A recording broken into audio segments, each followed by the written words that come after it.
The Medina County Job and Family Services building is in dire need of repairs. We're talking major structural damage, uneven stairwells.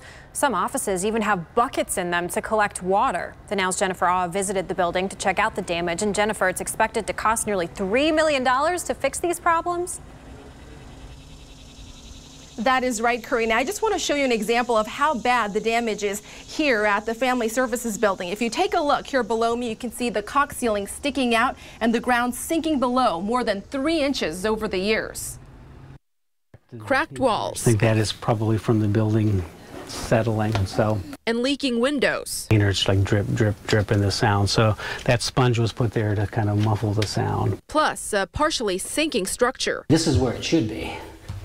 See that distance? The ground is sinking. While the employees inside aren't in imminent danger, the Job and Family Services Director, Jeff Felton, calls these issues a nuisance. The bigger issues are more of windows leaking, things like that really cause a nuisance for the staff to have to put up with. With these problems, you'd think the Medina County Job and Family Services building is a lot older than it is. Just 17 years old, built in 1999. What is going on here?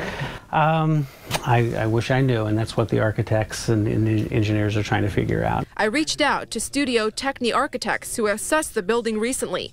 Felton says they found the building was not properly constructed from the beginning. I questioned the county commissioner, Scott Miller, about this. At the same time, you don't want to make the same mistake twice, right?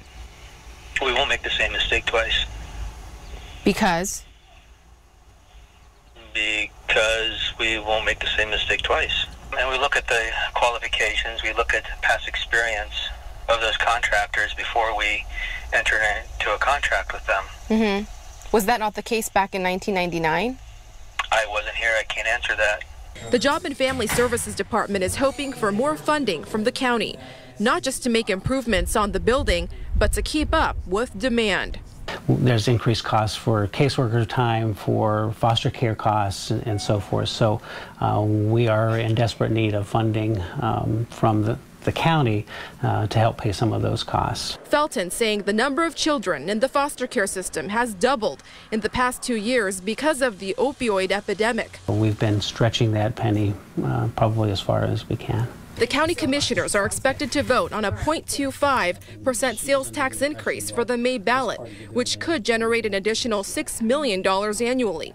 It'd be the first sales tax increase since 1971. Now, this building is not the only county building needing repairs. There's also the engineering building, the courthouse, the prosecutor's office, among others, and 3 county parking lots needing work as well. When I asked the county administrator about this, he told me that work is already being started in some of those locations. Live in Medina, I'm Jennifer Auh reporting for The Now Cleveland. All right, Jennifer, thank you. Right now.